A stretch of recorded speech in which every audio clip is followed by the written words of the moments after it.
ఒక్క నిమిషాలు నిలబడమ్మా మారి ఒక సత్యసువార్తనగా ఒక మంచి మాట. ఈ నాగనూరు ప్రజల గ్రామ ప్రజలకు ఉదయకాలమే మరి ఇందాక ఒక మంచి పాట విన్నారు కదండి. నీ హృదయపు తలుపు తెరువు అంటుంది దేవుని వాక్యం. ఏది నీ గమ్యం? చదవండి, నిజం తెలుసుకోండి, మోక్షం పొందాలంటే మరి నేడే రక్షణ సమయం. ఈ మంచి శుభవార్త మీరు విని మరి మీ హృదయంలో మార్పు చెంది రక్షణ పొందే పరలోక రాజ్యం ఉందని దేవుని వాక్యం సెలవిస్తుంది.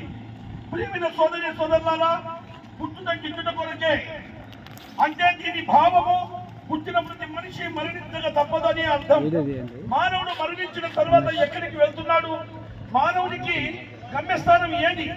ఈ మాట చాలా మందిలో ప్రశ్నార్థకంగానే మిగిలిపోయింది. కొందరు అంటున్నారు చనిపోయిన తర్వాత ఆత్మ గాలిలో కలిసిపోతుంది అని సెలవిస్తున్నారు. ప్రియులారా, ఒకసారి మనం ఆలోచించినట్లయితే మనలో ఉన్న ఆత్మ గాలి కాదండి, మనలో ఉన్న ఆత్మ సృష్టికర్తైన దేవాది దేవునిది. అందుకే పరిశుద్ధ గ్రంథం లేఖనాలు సెలవిస్తున్నాయి.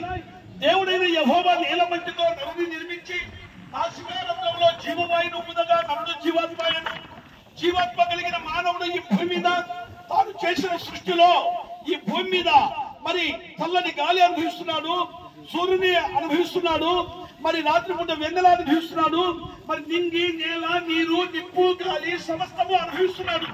అది ఎవరి కష్టపడితే కన్న తండ్రి దేవుడు తన నోటి మాట చేత సృష్టి అంతా కలగజేసి ఆయన ఈ భూమి మీద తన స్వరూపము చేత మానవుని చేసి తాను చేసిన సృష్టిలో ఉంచాడు. మరి ఈ భూమి మీద నీ దినములు ఎన్నయ్యా అంటే నరుని ఆయువు 70 సంవత్సరములు, అధిక బలం ఉన్న 8 సంవత్సరములు, అదియో ఆయాసకరము దుఃఖకరమని దేవుని వాక్యం సెలవిస్తుంది. అందుకే మానవుడు ఈ 60-70 సంవత్సరాల్లో చేసిన ప్రతి పాపము, ఆ పాపము ఏదనగా కంటి ద్వారా, నోటి ద్వారా, హృదయం ద్వారా, అంతరంగం ద్వారా, అభియోగాల ద్వారా ఇలాగ పాపము చేసి పాపం వల్ల వచ్చి జీతం మరణమని పరిశుద్ధ గ్రంథం బైబిల్లో లేఖనాలు సెలవిస్తున్నాయి. ఆ పాపానికి మూల్యము ఎవరు చెల్లించాలంటే ఒక పరిశుద్ధుడు రావాలి, ఒక పవిత్రుడు రావాలి, ఒక నీతిమంతుడు రావాలి. ఆ నీతిమంతుని రక్తం చేత నీవు కడగబడితేనే గాని పరలోక రాజ్యం చేరవని దేవుని లేఖనాలు సెలవిస్తున్నాయి.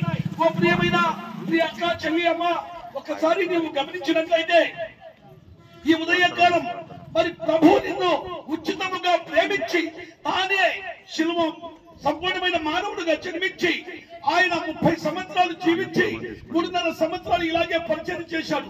కాలము సంపూర్ణమై ఉన్నది, దేవుని రాజ్యము సమీపించి ఉన్నది, అందరూ అంతటా మారు మనసు పొందండి మరి ప్రభు సెలవిస్తున్నాడు. ఓ ప్రియమైన సోదరి సోదరులారా, ఆలోచించండి ఒక్కసారి. ఎందుకు ఆయన ఈ మాట అన్నాడంటే నీవు చనిపోతే పాతాళము అగ్నిగుండం ఉంది, అక్కడ అగ్ని ఆరదు, పురుగు చావదు, యుగ యుగాలు ఆత్మ కాలిపోతుందని ప్రభువే మనల్ని ప్రేమించి ఆయన పరలోక రాజ్యం ఇవ్వడానికి శిలువ ప్రాణి మీద మరణించాడు, సమాధి చేయబడ్డాడు. సమాధి చేయబడిన యేసుక్రీస్తు ప్రభు మరి సజీవుడుగా నేటికి సజీవుడుగా ఉన్నాడు. యేసు చెప్పాను, నేనే మార్గమును, నేనే సత్యమును, నేనే నిత్య జీవం ఇచ్చేవాడునని ప్రభు సెలవిస్తున్నాడు. ప్రియ అక్క, చెల్లి, అమ్మ, మరి ఈ శబ్దం పెట్టిన మీరు నీ కులం మార్చుకోవద్దు కానీ, మతము కాదు కానీ నీ హృదయం మార్చుకొని ప్రభువా పాపినైన నన్ను క్షమించబట్టే హృదయ శుద్ధి గల వారు ధన్యులు, వారు దేవుని చూచెదరు. ఆత్మ విషయమై దీనులైన వారు ధన్యులు, పరలోక రాజ్యం వారిదని ప్రభు చెల్లిస్తున్నాడు. పరలోక రాజ్యం సొంతం చేసుకోవాలంటే ప్రభువా పాపినని నీ నోటితో యేసుక్రీస్తు ప్రభుని ఒప్పుకుంటే అప్పుడు నీవును నీ ఇంటి వారు రక్షణ పొందుతారు. ఇదే అనుకూల సమయం, ఇదే రక్షణ దినం. మీకు మీ కుటుంబాలకు దేవుడు దీవించును గాక. మీ కొరకు ప్రార్థన చేస్తాడు.